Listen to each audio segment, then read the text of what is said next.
Muy buenos días, chicos de segundo medio B. Espero que estén bien.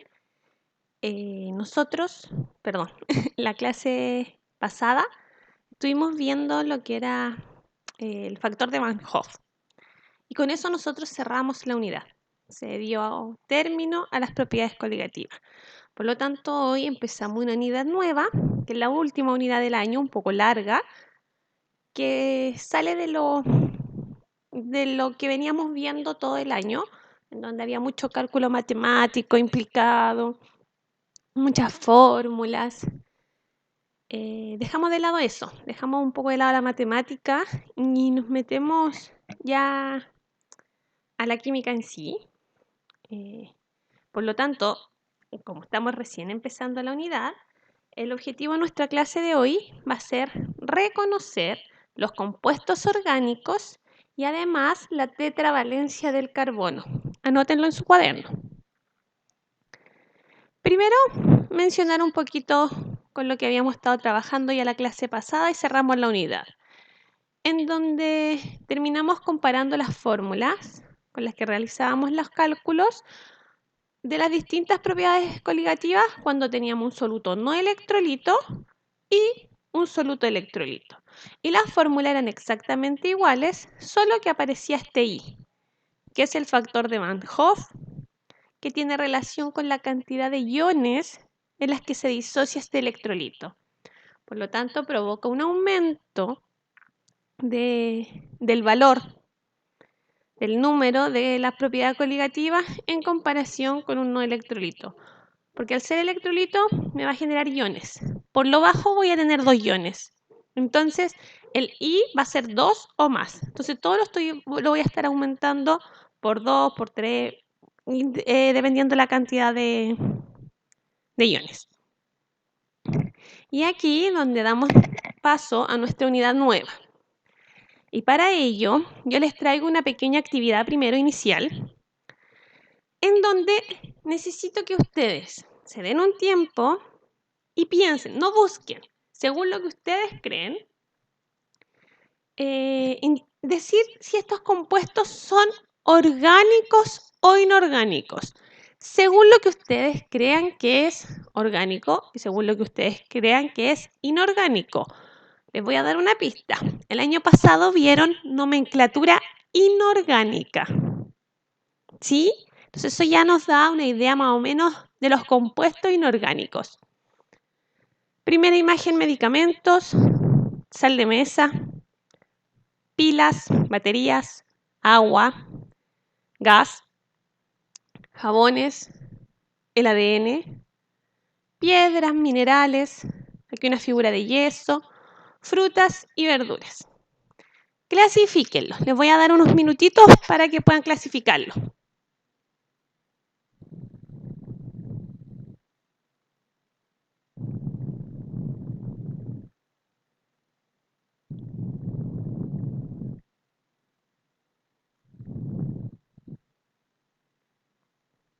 Bueno, si alguno necesita un poco más de tiempo, pausa el video para que no se encuentre con las respuestas correctas antes de haber respondido todo.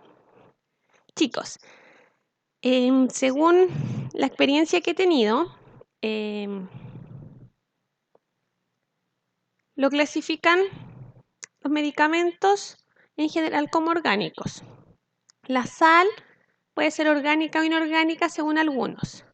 Las pilas, inorgánicas. El agua, orgánica. El gas, inorgánico. Los jabones, inorgánicos. El ADN orgánico. Las piedras inorgánicas. La figura de yeso inorgánica. Y las frutas y verduras, siempre aquí es donde me llama la atención, depende. Vamos viendo una por una. Les comento. Los medicamentos son orgánicos. Están a base de compuestos orgánicos. La sal es un compuesto inorgánico. Las baterías de litio son inorgánicas. El agua, muchos aquí dicen es orgánica. Y yo pregunto, ¿por qué es orgánica? Y ahí me suelen responder, y veamos si ustedes también, si alguno la marcó como orgánica, y me dicen, Miss, es que el agua es buena para la salud. El agua la podemos consumir. El agua no nos hace daño, por eso es orgánica. Entonces digo, no, chicos, el agua es inorgánica. Y ya vamos a ver por qué. El gas, a diferencia del agua, nos hace mal. Nos podemos morir si inhalamos gas. El gas es orgánico. Los jabones son orgánicos. El ADN, orgánico. Las piedras. Yo aquí les dije inorgánico, pero hay algunos que dicen orgánico también, ahora me acordé. Y me fundamentan diciendo que porque está en la tierra. Entonces lo que da la tierra, lo que da la naturaleza, es orgánico. Estamos mal ahí también. Las piedras y los minerales son inorgánicos. Búhos, inorgánico. Perdón, la figura de yeso. Y la fruta y verdura que me dicen depende. Yo aquí igual, cuando hago esa pregunta, ¿por qué depende? ¿Cómo voy a tener una lechuga orgánica y puedo tener la lechuga inorgánica? Y aquí me dicen, es que hay lechugas que cuando son cultivadas, sin pesticidas, se les dice que son orgánicas. Cuando está como de la huerta de uno en la casa, donde nadie le ha añadido ninguna cosa rara, ni un fertilizante, son orgánicas, porque son sanas. En cambio, las otras, por lo que entiendo yo, si le agrego un pesticida, si le agrego un fertilizante, son inorgánicas. Pero no es así. Y ese es un error que traen la mayoría de los alumnos debido al mercado. Nos venden frutas, productos orgánicos. Por lo mismo, libre de pesticidas, los huevos orgánicos de gallinas felices criados en el campo, pero no va en cómo fueron cultivadas, ¿sí? La fruta, la verdura, es orgánica independiente de cómo se cultivó. Si le agregaron fertilizante o no, si le agregaron pesticida o no. De hecho, les cuento, pesticidas y fertilizantes también son compuestos orgánicos. Entonces hay un mal uso de la palabra orgánico para decir que algo es bueno y que algo es sano y no nos va a hacer mal. ¿Sí? Ahora vamos a ver qué características, cómo puedo identificar yo si algo es inorgánico o es orgánico. Bueno, primero conocer su fórmula molecular. ¿Sí? Los compuestos inorgánicos están formados por todos los elementos de la tabla periódica, a excepción del carbono, ¿sí? Pero sí se considera el carbono unido a oxígeno, como el dióxido de carbono, el monóxido carbónico, ácido carbónico y derivados, ¿sí? Pero que en general están CO. El carbono se une a oxígeno, ¿sí? Esos son los únicos compuestos con carbono que se consideran inorgánicos. Ejemplos, ácido clorhídrico, el hidróxido de potasio, yoduro de potasio, y por eso yo tengo que conocer la fórmula, porque ahí sí sé si tiene carbono o no en su estructura. ¿Qué características presentan? En estado sólido, líquido y gaseoso los podemos encontrar, no hay una regla. Se unen principalmente por el enlace iónico. Presentan, al ser enlace iónico, las uniones son muy fuertes y son estables en presencia del oxígeno atmosférico. Por lo tanto, no combustionan. ¿Ya? Y aquí hay un ejemplo de las pastillas estas de magnesio, soda cáustica, que es hidróxido de sodio. Son compuestos inorgánicos. En cambio, los compuestos orgánicos son los que dan origen a la química orgánica. Y primero, definiremos qué es la química orgánica. La química orgánica estudia la estructura, propiedades, síntesis y reactividad de los compuestos químicos formados por carbono e hidrógeno, principalmente, ¿sí? Yo siempre hago el alcance del hidrógeno para dejar fuera el CO2. Todo aquello formado por carbono e hidrógeno es un compuesto orgánico. Estos compuestos forman un enlace covalente con otros carbonos y con otros átomos. Generalmente hidrógeno, ¿ya? Los compuestos orgánicos tienen carbono e hidrógeno, pero también se pueden unir a un oxígeno, a un nitrógeno, a un cloro, y eso los vamos a ir viendo poco a poco, porque dependiendo de los átomos a los que me uno, me origina compuestos orgánicos distintos. ¿Y qué características tienen? Está en estado sólido, líquido y gaseoso también. Es el elemento central en todos los posibles compuestos que pueda formar. Se unen por enlace covalente, un enlace más débil, y son inestables en presencia del oxígeno atmosférico, y por eso combustionan. Y si recuerdan, cuando debieron haber visto el año pasado la reacción de combustión, el combustible siempre es materia orgánica, materia a base de carbono e hidrógeno principalmente.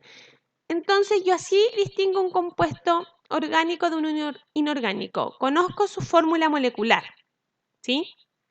Conociendo su fórmula molecular, yo ya puedo ver si tiene carbonos e hidrógenos unidos, independiente de la cantidad de carbonos, puede tener 1, puede tener 10, 20, 50, pero si tengo muchos carbonos además y unidos a hidrógenos y otros átomos, es un compuesto orgánico.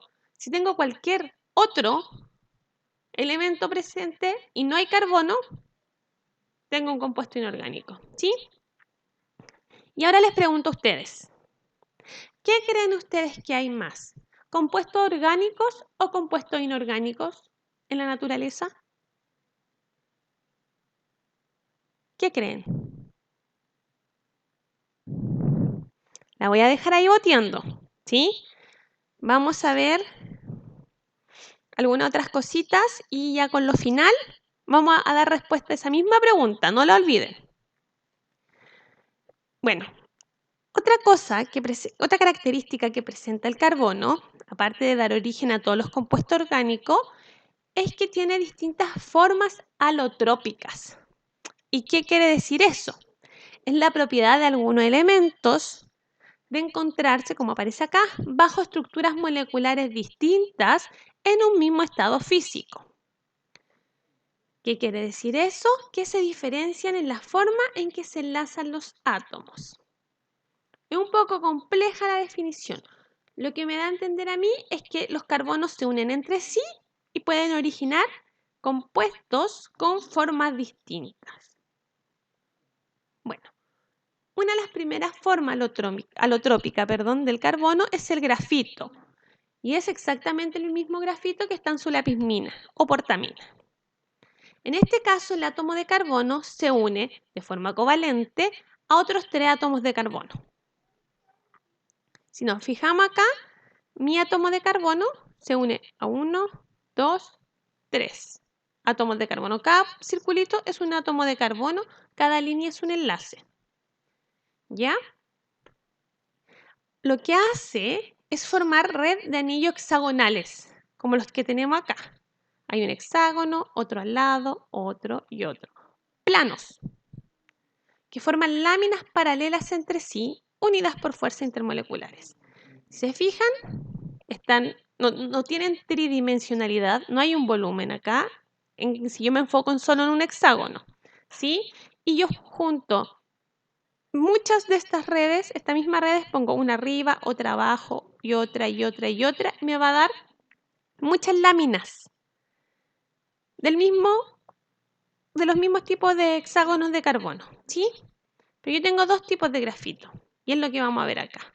Se fijan, aquí están láminas de hexágonos, otra lámina de hexágonos, láminas de hexágonos y aquí igual. ¿Se fijan? Esos son los que se unen. Las líneas azules son estas fuerzas intermoleculares que los mantienen unidos. ¿Cuáles son los 2 tipos de grafito? Estos que tengo acá. ¿Qué diferencia observan ustedes? Aparte de las letras, porque aquí aparece A, B, A, B, A, B, C, A. Muy bien. Si se fijan acá, yo tengo como 2 filas de hexágonos y aquí me aparecen 3. ¿sí? Y eso me da el grafito hexagonal, que es el más estable, que es el que tiene esta estructura, donde todas mis láminas son formadas como por dos columnas de hexágonos. En cambio, la otra, que es la romboédrica, es la menos estable y es porque me aparece esta lámina de hexágonos que le da más inestabilidad, porque entre comillas me está quedando una fila de hexágonos sin unirse, me queda como flotando, como colgando, y eso lo hace inestable. Otra forma alotrópica del carbono es el diamante. O sea, pasamos de un extremo a otro. El grafito que se quiebra mientras estoy escribiendo de la nada, podríamos decir. Llego al diamante, que el diamante no lo puedo cortar con nada. Y todo es a base de carbono. Y esto es por la forma en que se unen los carbonos. Chicos, vuelvo al tiro, me estoy quedando sin batería. Ya chicos, volví. Espero que quede bien la grabación, sí, porque se me apagó. Bueno, como les mencionaba, ahora nos vamos al otro extremo, el diamante, que no se corta con nada, ¿sí? El diamante, la característica que tiene es que el carbono, en este caso, se une a 4 átomos más de carbono y me forma una estructura tetraédrica. Esto hay que verlo un poco de forma tridimensional, ¿sí? Aquí tengo un carbono donde tengo dos átomos de carbono a los que se unen, que están como en un plano. Y esto sale como delante del computador y ese otro va hacia atrás.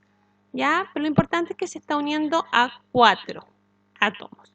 Como dice ahí, estructura tetraédrica y lo vamos a ver un poco después. Es uno de los materiales más duros que existen. Se forma bajo condiciones altas de presión y temperatura. Por eso es muy difícil de crear diamante, porque necesito ciertas condiciones que no es llegar y tenerlas. Por eso no puedo, no sé, el grafito, agregarle 2 gotas de agua y ¡pum! Diamante, no, ¿sí? Y ahí tenemos una imagen de nuestros diamantes. Con el diamante sintético, como bien dice aquí, no se logra el mismo grado de pureza que el natural.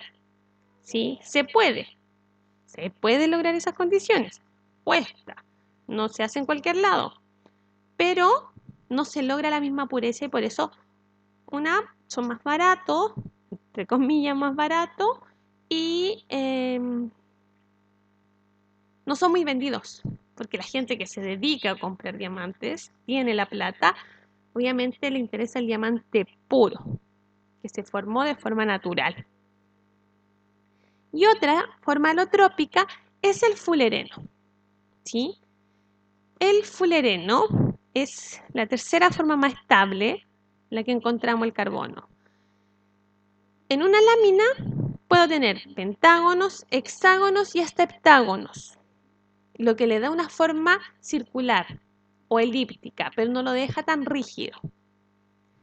El más conocido es el fulereno de 60 átomos de carbono, se expresa de esta forma, carbono 60, y está formado por un pentágono y 20 hexágonos. Y me origina esta estructura, la cual es muy similar a la de los balones de fútbol. ¿Sí? Este fulereno lo encontramos en el hollín. Si tenemos estufa de leña a combustión, en el hollín, y también se descubrió que está en el espacio. Y ahora sí, ya vamos a ver la tetravalencia del carbono. Y aquí, con esta parte, vamos a responder la pregunta que les dejé delante. Si creían ustedes que había más compuestos orgánicos o inorgánicos. Suelen decir inorgánico, por mis, si se forma con todos los otros elementos de la tabla periódica.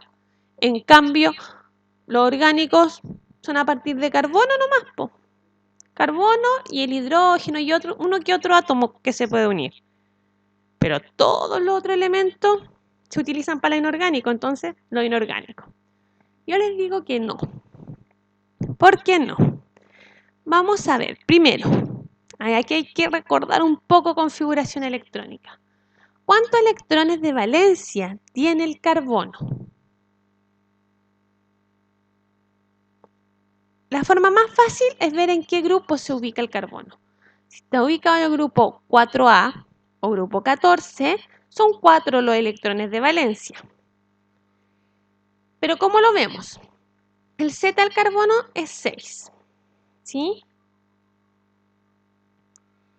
Y su configuración electrónica la voy a representar de esta forma. Es un S2, 2S2, 2P1, 2P1. Ubiqué mis 6 electrones. Y por ahí se dieron cuenta, según esta configuración electrónica, si yo quiero unirme a otro átomo, yo necesitaría solo de 2. Formar enlaces dobles. Porque me falta juntar el par de este y el par de este. ¿Sí? Pero se dieron cuenta unos científicos que en verdad formaba 4 enlaces covalentes. Pero si tengo solo 2 desapareados, ¿cómo explico eso? ¿Sí? Y ahí después, tiempo después, los científicos fueron estudiando un poco y se dieron cuenta que si yo le aplico, no si le aplico, pero si tiene un poquito de energía, que aquí ocurre de forma natural, le aplico un poco de energía, pasa de un estado fundamental a un estado excitado el carbono. ¿Qué es lo que ocurre en verdad? Este electrón que está acá, al aplicarle un poco de energía, salta y se ubica en este orbital que está vacío, ¿sí? En esta casilla que está vacía.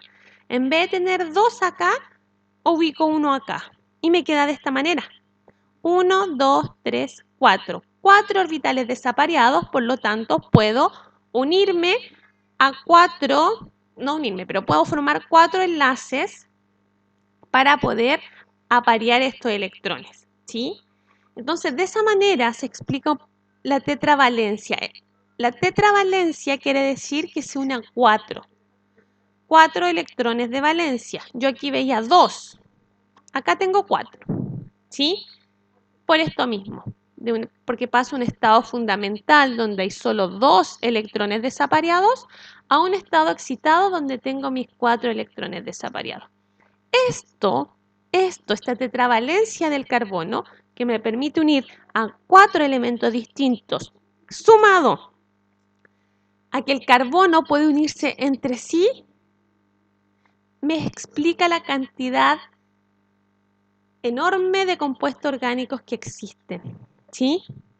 Existe, no sé, la mayoría, el 90% más o menos de los elementos, de los compuestos que existen son compuestos orgánicos, ¿sí? Y es gracias a esto, a que el carbono puede unirse a muchos otros carbonos. Un carbono se une a otro y se une a otro y se une a otro y me forma unas cadenas gigantes de carbono. Ya las vamos a ir viendo poco a poco, pero se debe a la tetravalencia del carbono. Bueno, chicos, ya cerramos esta clase más teórica, estamos introduciendo un poco lo que es la química orgánica y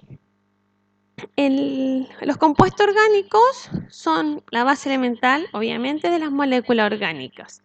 El carbono es la base de estos compuestos y es un átomo que tiene una gran estabilidad, por eso también permite eso de unirse mucho, y su electronegatividad es intermedia, ¿sí? Su configuración basal o fundamental, como les mencioné yo, es esta, pero que puede pasar a un estado excitado en donde el electrón que tengo acá en el nivel 2, en el orbital S, salta hacia el otro nivel.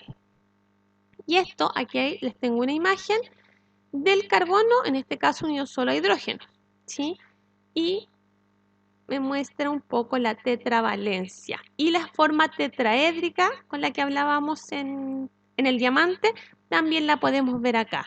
Un carbono unido a 4 cosas. En ese caso eran 4 carbonos más. Pero aquí se une a 4 cosas. Y aquí se ve un poco tridimensional. ¿Sí? Chicos, con eso termino la clase. Espero que les guste. A mí me encanta la química orgánica. Espero que a ustedes también les guste, la enfrenten con una postura distinta como han enfrentado a lo mejor el resto de la química. Si todavía no se encantan con la química, espero que se encanten con ella, porque muchas de las cosas que nos rodean, nosotros somos orgánicas. ¿Sí? Eso, aquí les dejo el link. Un besito, un abrazo, cuídense mucho y ya nos veremos. Ojalá.